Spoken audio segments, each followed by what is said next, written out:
My Lord and my God, I firmly believe that you are here, that you see me, that you hear me.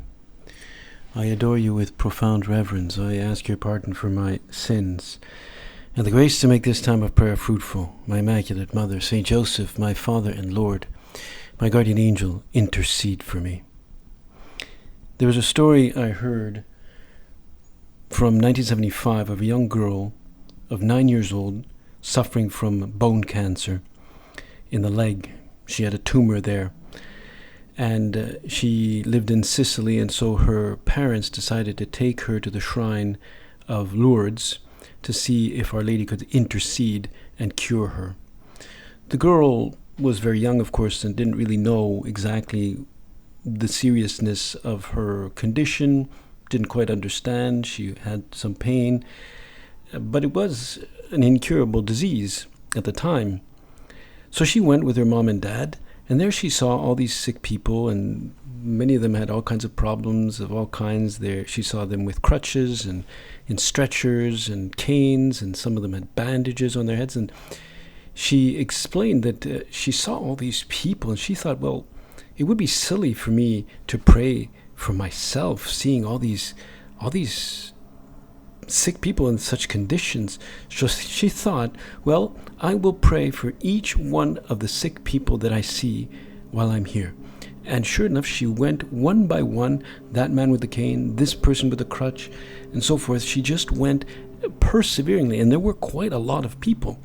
And for each one, she said a prayer, basically. But lo and behold, after quite a long time of praying for all these people, she herself was cured. They came back to Sicily, and indeed, she was entirely healed. And that was the result of her persevering prayer for others, for others. And she did it, no doubt, with a lot of faith. Well, what happened to this young 9-year-old girl happened obviously in a different context, but in today's gospel, where we have the appearance of this woman from the area of Tyre and Sidon, who's described as a Canaanite. And she pleads repeatedly with Jesus so that he heal her daughter. She says, "Have pity on me, son of David. My daughter is tormented by demons." She even went repeatedly after the apostles and asked to get his attention, but they would send her away. And she was quite persistent, and our Lord let her persist. She kept going after the apostles. Now, remember, she was in or at least the apostles and our Lord were in the region of Tyre and Sidon, so that was a district that was not under the jurisdiction of Herod Antipas, so the Lord could form his disciples and not be as harassed there in that area. But of course, it was an area that was full of pagans, and this woman, this Canaanite, was a pagan. And these Canaanites had all kinds of strange customs that would have seemed very strange, certainly to the Jews. Pagan customs like praying to these weird little divinities, these little idols that they had and they kept in their homes. And you can see these in museums and so forth. I've seen photos of skinny little idols made of bronze. There's one to the god of El, another one to the god of Shemesh, associated with the Moabites. And we know that, well, we don't know this lady's name, but we know that she was a Canaanite, and she must have prayed to those little gods, but they obviously weren't doing anything, and she must have heard about Jesus, and she does indeed call him the Son of David, because the Israelites had come years or centuries before and invaded that area, the land of Canaan, and she came to know about the Israelites, and she identifies him as one in the line of David. And so she certainly had faith in Jesus. She had faith in you, despite the influence of her culture, no doubt the influence of her family, and the fact that the apostles pushed her away. And even you, Lord, you seemed to resist her, but she persevered. She kept at it. She just was able to hang in there. And Lord, I am surprised, I have to say, by the rather harsh-sounding words that you addressed to her when she pleaded with you to to remove the demons on her daughter. At least they sound harsh when they're written down. You said, this is what the Lord said, it is not right to take the food of the children and throw it to the dogs. But she had a quick retort. She said, please, Lord, even the dogs eat the scraps that fall from the table of their masters. But I think that's true when we see it written down, but I think the Lord must have said it with an inviting voice, maybe a tender voice, maybe even a kind of a humorous voice, kind of receiving her, prodding her to come along. And because, well, he knew what she really needed. And she acknowledges him as master, and that the Jews were themselves the specially chosen people of God, and that Yahweh would lead all people to him, particularly through the Jews, and in a special way through Jesus himself. So we see her deep humility, but also her amazing ability to persevere in prayer. Just like that little girl who prayed for each person that she saw that was sick. This lady now, this Canaanite lady, was determined to have her daughter healed of those demons. Maybe those idols in her home or in her environment were staring at her uselessly, and maybe those demons were even quite frightening. But though this might have been a bit scary, I think she was a very courageous woman. She was able to, you could say, face them down. And the fact that she was able to answer our Lord so rapidly with such a good, humble answer means that she was attentive. She was on the ball. She was listening to what he was saying. And she was, you could say, in the present moment. She was not distracted. She had a quick answer when he seems to suggest that the food for children really should not be, thrown from the table. And those harsh words that our Lord addressed to her people. But she was ready. She was not a wilting flower. And this really shows that she had not fallen into despair. She was alert, perceptive, keen, perspicacious, and very quick-witted.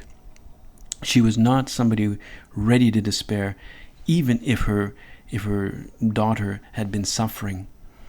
As I think of this Canaanite woman, Lord, I imagine her concern and her prayer and her persevering desire really ultimately, well, to put it all in your hands. And that's what we have to do. All these difficulties that we experience, we have to put them in your hands. She thought, well, there's a holy man, this preacher from Nazareth, one who is in the line of King David. He looks like a good man. I can see it in his face. I can intuit in his presence that he has real authority. And certainly the demons won't resist even a word from him. And indeed, Jesus rewarded her by healing her daughter instantaneously. Why? Because she had faith. And that faith was expressed in her willingness to keep at it. She was not stressed out. She hung in there. And we have to hang in there too. What do you have to hang in there for? I mean, no doubt she suffered her daughter's condition, but she said, I'm not going to give up. I'm going to keep at it. And so sometimes the Lord permits some kind of suffering for us. That's clear. And he allows us to go through times of purification. Life is not always perfect, but these are moments, of course, for us to mature. Some people do everything they can to avoid suffering. Any hardship, they flee from it. They make sure, no, I cannot be suffering in any way, whether it's a headache or anything. And maybe, well, it's as though they're fleeing from the invitation to grow, to mature, to purify themselves of their own, perhaps their own fear of that suffering and what the Lord can do for that. It is expressed in worries and stress that can sometimes can become chronic, like a toxic cloud hanging habitually over our thoughts and our feelings. It's detrimental to our body and to our mind. I think this lady, she really was, you could say, she was really with it, and she was courageous, and with faith she saw that even if her daughter was suffering, God had a plan in his providence. And so let us now abandon ourselves into God's providence, knowing that he has a plan for us. He has a mysterious plan in which he leads us through all the events of our life, whether they are painful or joyful. And everything works out for the good of those who love him. Perhaps today we can have recourse in a special way to the invocation Our Lady of the Snows, which is the invocation that is attributed to the Basilica of St. Mary Major in Rome, because today is the anniversary of the dedication of Our Lady of that basilica in Rome. It's a beautiful basilica, one of the oldest in Rome, really, and it dates back to the 4th century in the aftermath of the Council of Ephesus that declared Our Lady as Mother of God in the year 431.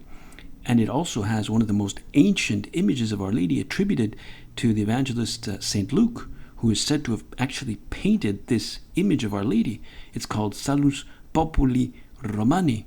And we know that Pope Francis often goes and entrusts the trips that he goes to. He entrusts those to Our Lady Salus Populi Romani, so that the trip is filled with lots of apostolic fruit. So we ask Our Lady of the Snows to make us persevering and faithful, trusting in his divine providence. I thank you, my God, for the good resolutions, affections, and inspirations you've communicated to me in this meditation. I ask your help to put them into effect. My Immaculate Mother, St. Joseph, my Father and Lord, my guardian angel, intercede for me.